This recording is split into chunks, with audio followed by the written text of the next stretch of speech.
આજથી થોડાક દિવસ પહેલાં અમરેલીમાં દલિત સમાજના યુવક મહેશ રાઠોડનું મૃત્યુ થયું હતું ને આને લઈને દલિત સમાજના આગેવાનો દ્વારા આ યુવકની હત્યા થઈ છે તે પ્રકારના આક્ષેપો સાથે ગુનેગારો જે હોય તેમની સામે ફરિયાદ નોંધવા માંગ કરી હતી। જે મામલે પોલીસે જે તે સમયે આશ્વાસન આપ્યું ને ત્યાર પછી એસઆઈટીનું ગઠન ન થતાં દલિત સમાજના લોકોએ મહેશ રાઠોડના મૃતદેહને બહાર કાઢી ફરી કલેક્ટર કચેરીએ મૂકવાની ચીમકી આપતા મામલો ગરમાયો। શું સમગ્ર મામલો છે વિગતે વાત કરીએ। વૈષ્ણવજન તો તેને કહીએ જે પીડ પરાઈ જાનાને રે। દર્શક મિત્રો, નવજીવન ન્યૂઝમાં આપનું સ્વાગત છે। હું છું ફૈઝાન। આજથી થોડાક દિવસ પહેલાં અમરેલીમાં એક દલિત સમાજના યુવક જે ગોપાલ ગ્રામમાં રહેતા હતા મહેશ રાઠોડ તેમનું શંકાસ્પદ હાલતમાં મૃત્યુ થયું હતું ને આ ઘટના બાદ દલિત સમાજના આગેવાનોએ જે સંચાલકો હતા તેમને ઢોરમાર માર્યો હોય તેવા આક્ષેપ કર્યા હતા અને સંચાલકો સામે ગુનો નોંધવાની માંગ કરી હતી। જે સમયે દલિત સમાજના આગેવાનોએ મહેશ રાઠોડનો મૃતદેહ સ્વીકારવાનો ઇનકાર કર્યો હતો અને જ્યાં સુધી ફરિયાદ નહીં થાય ત્યાં સુધી તેઓ આ મામલે મૃતદેહ નહીં સ્વીકારે તેવી ચીમકી આપી હતી। જે બાદ પોલીસના ઉચ્ચ અધિકારીઓ દરમિયાનગીરીમાં પડ્યા, આશ્વાસન આપ્યું કે પોલીસ દ્વારા કાર્યવાહી કરવામાં આવશે, છતાં આ મામલે કોઈ એસઆઈટીનું ગઠન ન થયું, ન તપાસ થઈ।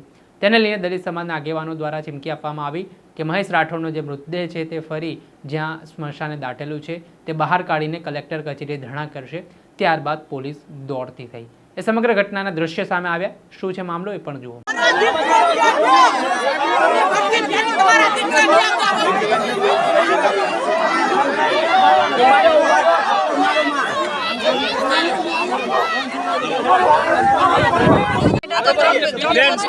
બેન મજૂરી કરીએ છીએ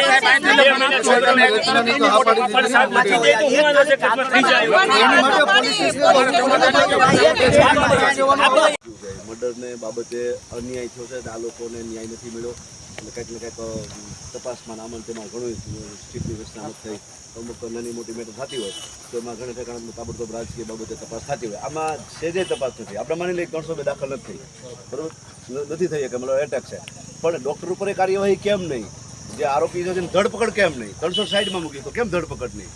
જે કંઈ બાબતમાં ધરપકડ તો થવી જોઈએ, ડૉક્ટરે બેદરકારી દરમિયાન ન કરી અને ડેડ છે તો એના માટે તમને કોઈ તપાસ નથી થઈ એમ। અત્યારે તમે જો અત્યારે કલેક્ટરને કાલે કહીને આવ્યો, બરાબર, હવે અત્યારે કલેક્ટર કે કોઈ છે મામલતદાર છે ભૈયા મામલતદાર સાહેબ તમારા થ્રુ તમે કલેક્ટર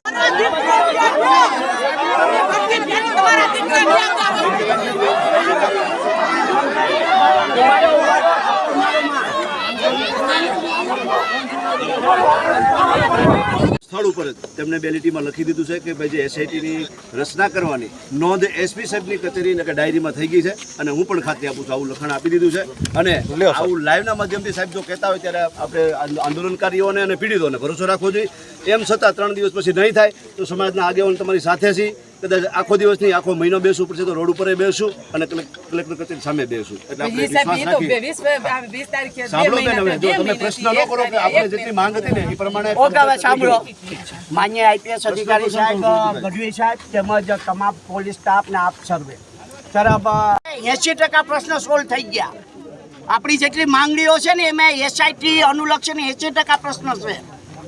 આ વિદિત થાય આપને સાહેબની ઓરિજિનલ સહી છે। એસઆઈટીની રચના માટે એસપી સર સાથે ટેલિફોનિક ચર્ચા થયેલ, જેમણે એસઆઈટીની કાર્યવાહી કરવા નોંધ રાખેલ છે, બરાબર। એટલે સર આપણે કહ્યું ને 3 દિવસમાં એસઆઈટીની રચના થઈ જશે અને પછી તપાસ થઈ જાય અને પછી તપાસ બધી હાથ ધરાઈ જશે। આ જે રિસીવ કોપી છે સરની ઓરિજિનલ સહી છે। હા હા, સંપૂર્ણ સહયોગ અમારી માઇક છે એ અમારી પૂરી કરી દો એટલે બસ અમાર કાઈ એટલે પાછું આગેવાનો છે એમને સમજાવ્યું છે ને એમને જાણકારી છે જ, બરોબર છે આપને છે બધાને, તો આપ એ પ્રમાણે અકોર્ડિંગલી કરજો, બરોબર। આપ શાંતિપૂર્ણ રીતે જે કાંઈ પણ કામ કરશો અમે આપના સપોર્ટ માટે હંમેશા ઊભા છીએ, બરોબર। આપ ગમે ત્યારે કાંઈ પણ માંગણી હોય તો અમારી સામે મૂકજો, અમે આપને 100% પૂરો સહકાર કરીશું।